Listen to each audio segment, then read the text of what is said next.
obviously the corporate strategy has been identified as being the most important and the priority. But I also wondered whether everything has to take place within the committee or whether we could be setting up subgroups to look at some of these issues in the interim, so that we have a program, an ongoing program really, which then would report back later in the year to the appropriate meeting of this committee. I mean, I would have said that the climate change issues are some of the most important issues, and you could incorporate within that the recycling targets, possibly things to do with the Colne Valley. You could have the public transport and so on in that, so that you had that would be one area. Secondly, I thought that the antisocial behaviour and bullying in schools and involving the younger generation in civic matters and so on, that could be possibly another area. And the third area, I think, is one that you've identified, which is the levelling up, and particularly in rural areas, and that could be linked with other ones which mention rural areas. That would be a way of grouping them, and possibly the communication, it would be a separate one because that doesn't really link up very much with the others. But I think that is also quite important. I mean, I mentioned the antisocial behaviour because that was an issue which came up quite significantly when we were campaigning during the local elections, and people want us to be looking at that and deciding what we're going to do about it now, not in a year's time. Yes. So I think it's really important that we get on with that. We start collecting ideas, sharing them, and so on, as soon as possible. But the climate emergency, I think, is also should be extremely high priority, and we ought to be giving that urgent attention as well. Thank you very much, Chair. Thank you. I don't know why I keep turning off my microphone. I mean, just to chuck in my thoughts on that, I agree that we can group some of these, but I also think that there are ones that should stand alone. And because we all come from different wards, we perhaps have different priorities. One of the things that I thought was quite important is that we actually consider the corporate strategy before they decide the corporate strategy, because we don't have that many meetings. So this has to be decided. Sorry, Emma, when is the corporate strategy decided on by the council proper? The corporate strategy is at its infancy in terms of its development, and we were discussing this as officers this afternoon. So this will be the priority piece of work, because the role of this committee will be part of the consultation to influence, to put some checks and balances into the development of that document. Obviously, the terms of the reference of this committee will define as what it can do in terms of all the policies that you can be considering and reflecting. I believe the new corporate strategy will be later on this year. So yes. We'll be looking at the work programme with the lead officer, who would be Tracy Hedford, and it may be that we need to put in some additional meetings to make sure that this committee has the opportunity to sort of participate in that work, to sort of help to reflect, be a critical friend, to shape, and to sort of look at whether, even what is set out, whether it's termed correctly, so it's uncertain and deliverable. So we do need to speak to lead officers. We will need to sort of look at the timetable, because if we need additional meetings to do that scrutiny process, then that's what we will do. It's not uncommon for additional meetings to be put in for scrutiny, particularly if you're looking at something that has its own timetable. So, so the first step for us is to speak, subject to the programme being approved, is to look at the timetable with Tracy Hedford, she's the lead officer, and then to sort of see whether we need to put in additional dates, and give her the opportunity then to start providing the information to the committee as well. Thank you, Emma. I mean, I was surprised how little feedback we actually got on these little boxes. And I was thinking of dumping engagement with the younger generations because nobody said anything, not even me.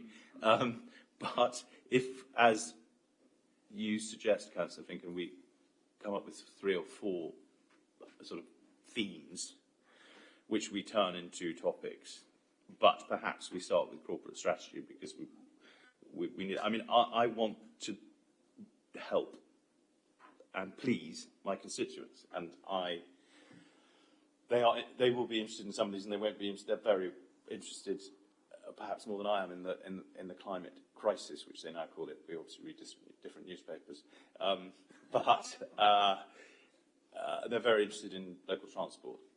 They don't seem to care very much about engagement in elections. But so maybe we need to work out what our priorities are as councillors here. Sorry, Councillor Taylor, you want to say something?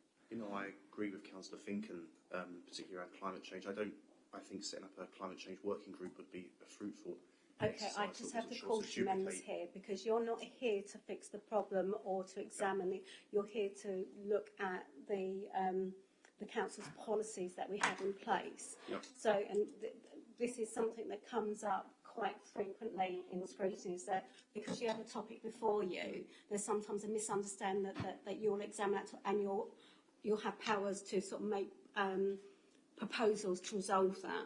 You don't have that.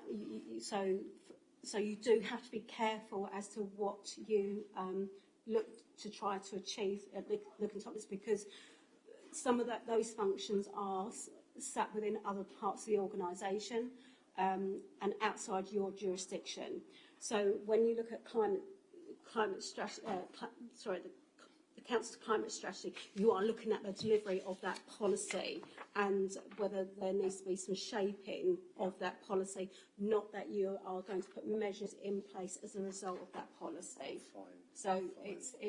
There's some nuance around there. Sure, and I think on that, I think Councillor Martin raised at full council, as I did, around street cleaning, civic pride. I think that's something we'd like to examine as well, which is probably not on the list, but some. Chairman, if I may, when you say you want to examine, what is it you want to examine? How we conduct. I'd like to make sure we review how we deliver street cleaning. Right, then that is outside the terms of reference for this committee, Well, because this is if a you could policy. help us Yeah. on this policy, then Yeah. what can we do? Because we're still learning on this. So guide us a little bit then, if we want to look into this matter.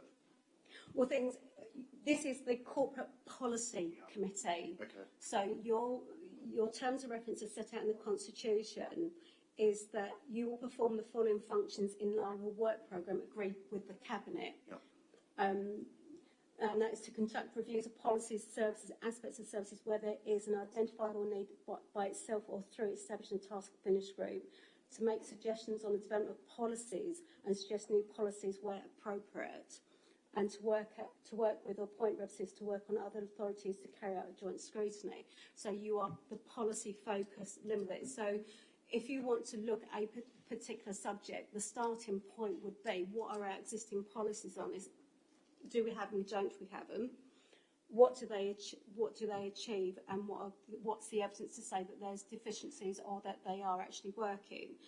But if you say that you want to fix a perceived problem with a particular subject, then that's not within your ability to do it. So if you are minded to put forward a topic to go in the work programme, you will need to sort of outline what it is you perceive the issue to be reviewed, because ultimately Cabinet will decide what your work programme will be, because of this committee's position with policy development.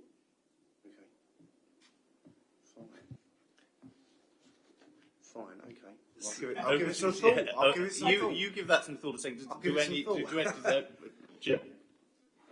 Just I support the idea of clusters that Councillor Finken is suggesting, because they have some commonality amongst them. From what I'm understanding, we're being advised, is that, for example, it would be useful in your example that we consider what levelling up means to us as an authority, and then looking at the policies that the service provide as to check that they are meeting that understanding, and I'm getting nods, so I'm assuming I'm right. So that's why I think those clusters will be very useful, because I acknowledge that each of our ward members would have different priorities, but actually we're looking at this from a council point of view, the whole council, and I think we all have to look at it in that wider view, with our own stuff on our back, informing what we say, of course. So I think that cluster idea is something I really would support, given that it would help us to for example, in my understanding, levelling up, we're making sure the villages get the same share of the pie as everybody else does, and so on and so forth. Thank you. Thank you. Councillor Jeffries, you had a hand in the air. Yeah, I'm not quite sure what I want to ask, really. Because I was going to try and follow up with what Councillor Taylor said, really. So if we were looking at street cleaning and grass cutting, would we be looking at what's already being delivered and how it's being delivered, and can we deliver it better? That's not what we're doing. That's fine. Your principal function is around policies. So if you have a council service that has a policy, then it's reflecting as to whether that policy, is it still timely? Is it still up to date? You are the critical lens to it. You're the influence of the change within that policy. So if you felt that there was an issue with grass cutting, this committee doesn't have the jurisdictions to say to Cabinet, we want you to increase or to change what you're looking at through the lens of the policies to see if we are delivering on those policy positions or if they need to be updated. This is a new committee. We haven't had a committee with this arrangement previously, so I understand this is, it's for even us as officers to help to guide you. It's always been, scrutiny has always been that position where support, you get to interesting topics come before you, but you're not here to fix them. You're here to explore and to recommend to those bodies who can. So, like where you see the deficiencies or the issues. So, if to take you back to old scrutiny, as it were, we did a scrutiny review into food banks and we had witnesses come along to find out what was the current situation rather than what actually was the perceived situation, what was the evidence, what was really happening on the ground. And then the committee wrote a report to say that this subject was put forward because there was this concern. We've explored that concern and our evidence points that we need to do all these various things, and then Cabinet then respond to that, and then we then had Cabinet then giving direction to the organisation to deliver all these various pieces. So like now you're in the context of looking at the council's policies. So this is why you sit hand in hand, not hand in hand, apologies, you sit within the Cabinet's jurisdiction, because most policies are the jurisdiction of Cabinet. There's very few policies that are a matter for full council. So you are the critical friend, you're the lens at which the policies are looked through as a committee. So until I think we have a subject and we start exploring that subject, I think this committee's roles will sort of come into play. I think while you're sort of trying to establish what you'd like to examine as part of the work programme. Can I, as chairman, suggest 5 themes that we might consider, looking at the list we made, and actually some things we might discard because nobody had an interest of them. So what I was thinking was that we, following the theme clustering idea, is that we start with the corporate strategy because we need to get on with that.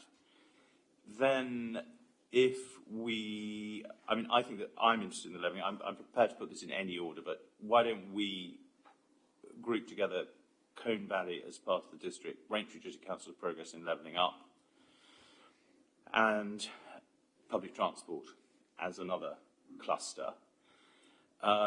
Then we could have communication between the council residents and engagement of the younger generation in the civic world and elections as another. And we could maybe even, well, I then think another should be antisocial behaviour across the district and bullying in schools and our policies on that. And then perhaps we could, I mean, climate change policies and recycling seem the either end of the extreme, but perhaps we could group those together and we just forget about tourists because no one gave a damn, no one commented on it. Yeah. And we haven't, you know, we only have 4 meetings a year. So, far away, sorry. Well, I was going to say that in the background information, it talks about the having subgroups. And I think this ought to run in tandem with the meetings so that we're not delaying all these items until we've had the 2 or 3 meetings on corporate strategy. But we're delegating to members in conjunction. We slightly need to wait for the approval from absolutely. the but council. obviously, So once we have yeah. that, we can work out what we're allowed. Yeah, but obviously it depends on whether that is a permitted way of going Yes. forward as to how many we could actually take on. If we're not having subgroups, then it limits the number of topics that we can be dealing with, say, in this civic year. Yes. So Well, the two are interlinked. Perhaps we can address this when we work out our decision planning, because if we know when we need to make the decision. Just Chairman, so would it help if we, taken the work as it's currently drafted, to group those subjects together, and then to add a further column to say that this is you know, the committee wished to be able to set up a small task and finish group to then to deliver that. The only thing I have to advise is resources implications for that, because it's quite an intense resource implication for my team. Jess is your lead officer. We're a small team, and as you know, we do support the full range of council, and you're aware from the timetable meetings just how busy weeks that we do have, and we do ask a lot of your time as well. So we could also then sort of look at the impact of setting up some of the smaller groups also on your time availability, because if any member does volunteer to be on one of the groups, they are still subject to quoracy rules, and they'd still be minuted. They would still sit as a meeting in the evenings as well as members going out and doing work and bringing that back. So, you know, we do need members' commitment as well to this. I mean, I don't mean this disrespectfully, but this is a committee of 13 and 7 of you are here. So it is a big time commitment for everybody. I would prefer that you have something that's manageable. It may be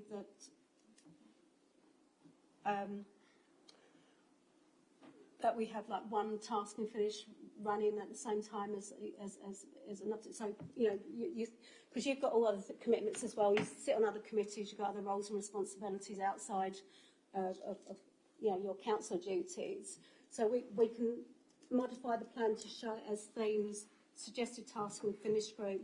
The idea is that we'd need to know, you know, what size of task and finish group that you would need. I mean, I'd recommend at least 4 members, because it's a lot of work for, you know, any less to do by themselves, and that does mean that, you know, looking at the topics, you're going to have some members who may sit on more than one task and finish group. So, you know, it's just sort of managing that and the expectations. And if we had to put more meetings, if we do have task and finish groups, we would have to put in more meetings into timetables as well. So, you know, we would have to work out the resource implications for, you know, for that as well as part of the proposal to Cabinet. Presumably, Emma, though, people can do their own independent research and bring it to the meeting and say, these are my thoughts, this is what I... Absolutely, and we'll support members to do that, because if you are presenting information, we would ask that as officers we have sight of that before you present it. Not because we want to censor it in any way, so we just want to make sure that, you know, what you've actually looked at is maybe most current form, or if you need signposting, or even just the way that it's presented as information to the committee as well, because these are public meetings, your documents are public, so you need to remember that anything you produce will go as part of, you know, And actually, council's I was on a previous scrutiny committee, and someone had off on section 106, and spent a hell of a lot of energy on something actually in the end he wasn't allowed to submit. So we need to steer, and first of all, we need to get approval for the topics, and then and the dates, the when we have to make the decision. Sorry, Councillor Bond, I've been ignoring it. No. Thank you, Chairman. I just need a little clarity, because we have a policy development committee and a policy scrutiny committee. I use the term development in terms of building policies and working on them and putting forward, and scrutiny is checking the ones we've got. Now, I think I know where we're going with this, but I just want clarity for the committee about the difference between those two committees and their roles, in simple language, really, because otherwise I might get, with a simple brain, get a little bit confused. Thank you. Okay, so you are the Corporate Policy Committee, and on the agenda I note that you are down as the Corporate Policy Development Committee. It's one and the same. But we have the Corporate Scrutiny Committee. Now, this Corporate Scrutiny Committee is the traditional overview scrutiny committee that sits with the calling powers, and they look at the performance issues of the organisation. All your terms of reference are actually set out in the Constitution. So for your committee, you are looking at principally the council's policies or policy proposals. So if the organisation is looking at a new policy such as the corporate strategy, you're involved and engaged in that to give a member perspective on those policies, to influence, shape, to challenge as part of that process. Because when we develop the corporate strategy, we consult with officers, we consult with other parties. You are part of that overall consultation process. But equally, if there's a policy that you feel is actually not delivering, then that's something that you would review, and it may be that, you know, because you don't make the policies, your ultimate recommendation would be to Cabinet to say this policy is defective because of this evidence, it needs to be updated because of this evidence, or actually it needs to be scrapped, or it needs to be completely modified, or it's defunct, it's not required. So, as I said, this is a new committee. You know, I can't give you an example of what previous committees have looked at, but it's an opportunity to influence and change and have a voice within those policies, because we recognise, you know, there's very few forums where members do get to challenge policy development or while we're implementing, or to understand the rationale behind, and this is where this committee comes into play. But there is quite often a small overlap between this committee and the Corporate Scrutiny Committee. Thank you very much. Any other thoughts, comments, ideas from anybody? No. Okay. Have we? Where am I? I'm just trying to look at my sneaky script. Our next. Chairman, should we just recap with the members as to what we'd like to do with the work programme before we ask members to approve it? Yes. Well, should we not go on to the decision planner before we do that, or should we just say? Yeah, Councillor Edwards, far away. Hi. Sorry, just the 5 themes. Yes. Could I just have those again? I don't know. We were sort of. Yes, of course you can. Debate. Corporate strategy, Yeah. antisocial behaviour across the district, and bullying in schools combined into one. Communication between the council and residents, engagement of the younger generations in the civic world and elections combined. Then Colne Valley as part of the district, levelling up and public transport combined. Then climate change policies and recycling combined. And we are not going to consider the tourists and the policies relating to tourists. So sorry, I think I lost you slightly there. I've got 6 down. I've got corporate strategy, ASB and bullying, comms, youth engagement, levelling up and I environment. think comms and youth engagement. Comms and youth engagement. So they'll be all recorded in the minutes. What we'll do is reproduce the plan after tonight's meeting. We'll set it out under themes, and then with the suggestions and an acknowledgement of the one topic that the members will be asked to agree to discontinue with as part of the programme. So we'll then pull that together, and then you'll have that as the committee to go forward to Cabinet for them to approve and to give you a steer as to what work they may ask you in particular to address under those, or to give you a free rein to address under that. So at the moment it's just stating your case to the Cabinet as if these are things that you'd like to explore. Hopefully there's a meeting of minds on the matters, and then you'll get a direction as to then how we proceed.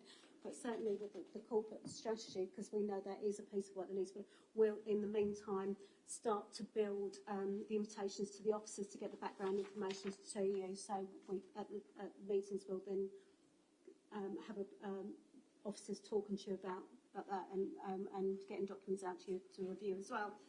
And we'll look at the timetable to see what other meetings we'll need to fit in. So am I now, Emma, it says here, we need to agree the topic suggestions of draft work programme as set out in Appendix A and B respectively, and to agree to delegate authority to the chairman of the committee to finalise the topic suggestions of the draft work programme following the discussions of the committee this evening. So, Chairman, to assist, would it help if we asked members to agree that Jess and I will to amend the work programme as outlined in our conversations this evening, and to share that with members just so you have sight of it, and then to delegate authority to you as chairman to make the final approval on the work programme for it to be sufficient to Cabinet? Would members be content with that as a decision? Absolutely. Could I just raise one more thing? Sorry, and far be it for me to speak up for an opposition member, but Can I just remind you, you're here as a committee member, you're not here as political groups. sure. That's a fundamental thing that you must learn and understand. As a person who sits on the other side. No, can I Councillor- ask you to discontinue with that? You are here as a member of this committee. You are not here as a member of your political group. Sure. Okay. Councillor Staines, anyway, I know was very passionate about the tourist issue. I know he's already submitted a written question to Cabinet on it, and I know that he was very eager that made it into our work programme. So, I mean, I don't know how it necessarily works with him not being here, but I just thought to speak up on his behalf. I think that would be something he's very passionate about. But, you know, if the decision of the committee is otherwise... Just to assist members, if members are not here when decisions are not taken, they're bound by decision of the committee. We cannot hold over business to make sure when all members are available. We convene you by agenda. As a member of this committee, we expect your commitment and dedication to this committee. If members are absent and a matter is approved by this committee, then they have to accept the decision of this committee. If the members agree collectively that tourism is not something they wish to explore, and I would just add it was actually a subject of a scrutiny review not so long ago under the previous organisation, then any member who's aggrieved by that has to accept that they are a member of a committee. This is not about personal interest or personal matters to pursue, even if they do raise those matters through other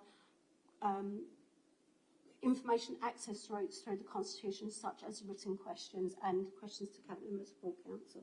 Chairman, could I invite you, Councillor Jeffries, please? Sorry, Councillor Jeffries.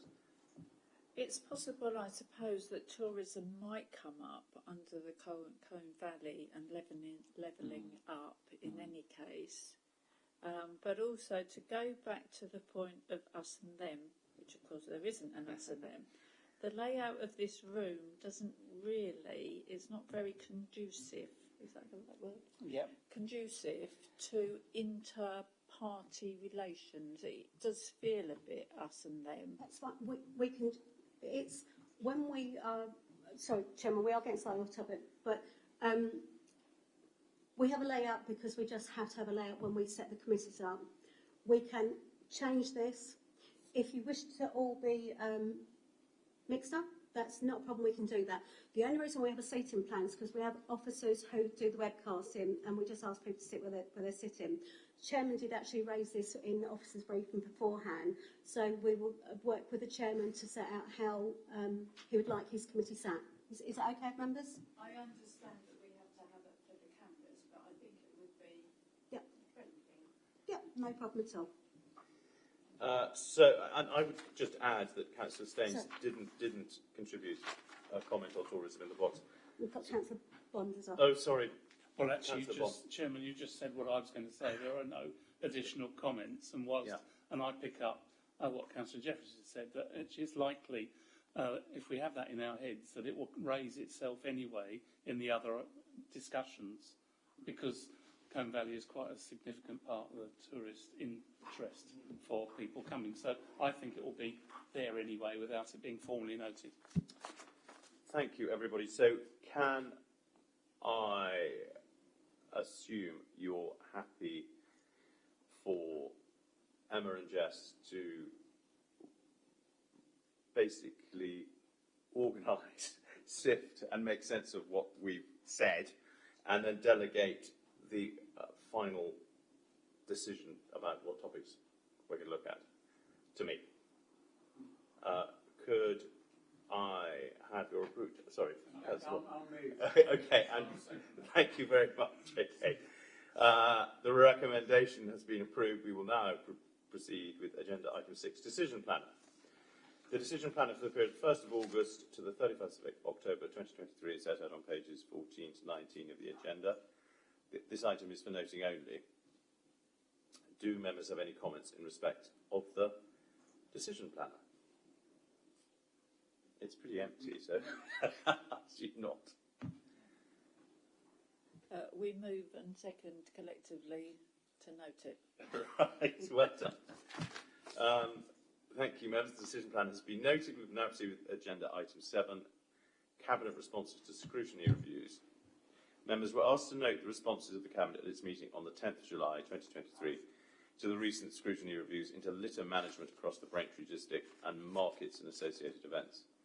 A link to the minutes of the meeting is provided in the agenda. Please can I take it that the responses have been noted? Fantastic. Thank you, members. The responses have been noted. We will now proceed with agenda item 8, LGIU scrutiny training. Members, I'd be grateful if you could make a note of the proposed training dates and times in your diaries.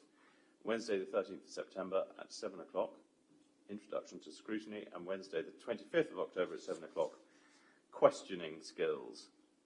The scrutiny officer will email all scrutiny members over the coming weeks in order to confirm the details. I think that pretty much concludes. Chairman, did members have any questions on the training? So far, I appreciate it's all a bit high level details, but has members got any questions they want to ask at this point on the training? Can I just ask this specifically for members who sit on either scrutiny or this committee?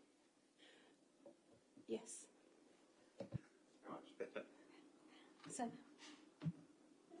the LGIU and the LGA are providers of training. Jess, as our scrutiny officer, has been speaking to a number of colleagues who work in scrutiny in other areas, and they've particularly recommended these courses because they, whilst you are a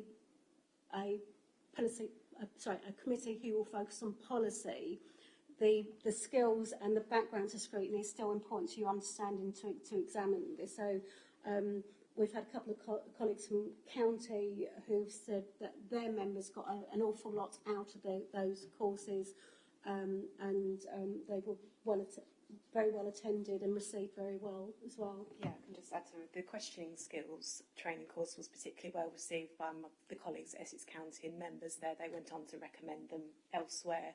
So it sounds like a really good opportunity, and similarly with the introduction to scrutiny, that would give you an overview of the whole scrutiny topic. But obviously more details will come out to you in the coming weeks. We're just finalising the details with the LGIU at the moment. Okay. This concludes our business for this evening. The next meeting of the committee is on the 11th of October. I will therefore close this meeting of the Corporate Policy Development Committee at 5 to 8. Thank you for your attendance and have a good evening. Thank you.